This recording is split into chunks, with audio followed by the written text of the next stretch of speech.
Hi everybody, and welcome back on the Hardware Info channel. Today I'm going to tell you where can you find the USB dongle in your HyperX Pulsefire Fuse Wireless.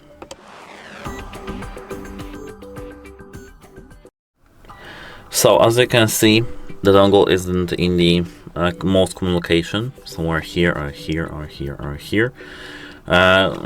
Neither here, as you can see. We don't have the place where it can be found. Actually, it's hidden below that where we do have the battery. Let's pull up the cap. Here we have to put our nail between the mouse and the cap and pull it upwards. Here, as you can see, we have battery put in, and this is the USB dongle that comes with our mouse.